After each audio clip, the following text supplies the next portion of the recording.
Hi, I'm Unbound Bear Tick, thanks for checking out this video. This is a critical book review.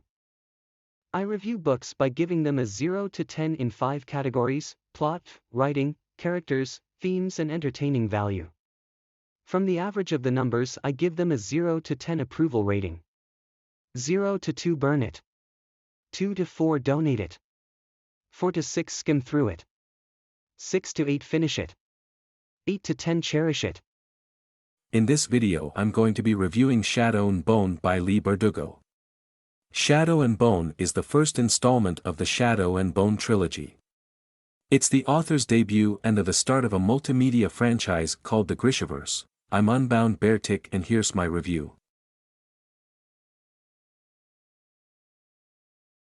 Plot. The main character Alina Starkov is a mapmaker in the army of her country Ravka.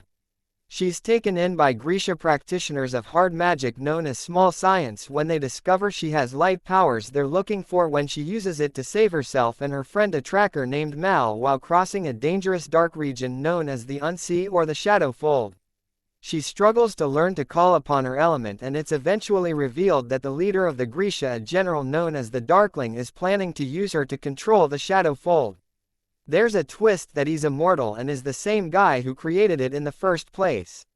The Darkling's forces race to kill a magic Morozova stag that's antlers can be used to make a collar that will amplify her powers so he can control her and use her abilities to expand the Shadow Fold. Alina escapes with Mal, who became a deserter after his regiment was massacred. They race to find the stag and kill it themselves so the Darkling can't use it to control her. But the Darkling ambushes them and succeeds in getting the collar. When the Darkling uses her to expand the fold, she fights his control over her and escapes from the Shadow Fold, leaving the Darkling and some of his followers to die. Alina escapes with Mal out of the country.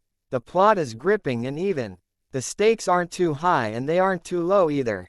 Writing. The writing is good for a debut novel. The world building is very good and the plot is also well written. It features the protagonist having trouble calling on her power until a side character named Zoya angers her until she unleashes it. The Darkling is a good villain with a realistic flaw: arrogance. There are some flaws though. Alina breaks the Darkling's control over her too quickly at the end and Alina is a passive protagonist for most of the book. It's also poorly executed. The world building is actually very impressive. Unlike most high fantasy worlds which are usually based on medieval England, this fantasy world has more in common with 1800s Eastern Europe. The country Ravka is similar to Russia in the real world. The nations are similar to real-world countries. Also, it has a magical school and focuses on oppression of people with magic powers similar to Harry Potter, but the magic system is more along the lines of elemental powers in Ninjago and Avatar: The Last Airbender. Characters. Alina is very similar to most fantasy protagonists. She's an orphan who's rather miserable throughout the entirety of the novel. She slowly learns to use her power but is doubtful at the start. She's an example of the chosen one trope which is too common. Mal is a decent friend of the protagonist, but he isn't present for most of the book. The Darkling is a decent surprise antagonist. He's very arrogant, cruel and power-hungry. Kenya is a decent side character. Zoya is poorly introduced but is pretty cool. Same could be said for Bagra, an elderly woman and Grisha instructor who turns out to be the Darkling's mother. Themes. It has themes of struggles between light and darkness, innovation, intellectualism, arrogance, self-control, power and ambition. However, the message isn't that good, so for themes it's a little mediocre. Entertaining value. It's very gripping, and the concepts are extremely interesting.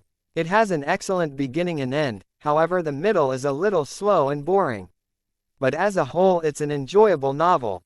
If you're a fan of Harry Potter, Ninjago, Avatar: The Last Airbender or all the above, then you'll like this novel, as it's basically a combination of Harry Potter and Avatar: The Last Airbender. Overall the book is a pretty good start to the series. It has a few flaws and is very depressing at some parts though. Also, it was adapted into a Netflix series named after the first book, Shadow and Bone, which had 2 seasons as of now. It's pretty successful for the genre and platform it's on. It improved on some things and featured lots of new material using characters from a separate book released a few years later called Six of Crows. It does improve the worst parts of this book as the Darkling goes by the name General Kirigan and he gets a bump on his hand to explain his control over Alina using the amplifier. Also she escapes him by cutting the bump off of him at the end of the first season. Secondly, showing the characters from Six of Crows makes the world building a lot better because it shows what life is like in other parts of the world and features an independence movement in West Ravka. Overall, I give it an 8 out of 10 for plot, 6 out of 10 for writing, 5 out of 10 for characters, 5 out of 10 for themes and 7 out of 10 for entertaining value. Thrilling, full of good world building and magic. Shadow and Bone is an excellent debut novel. I give Shadow and Bone a 6.2 out of 10. I give it an Unbound Beartick approval rating of Finish It.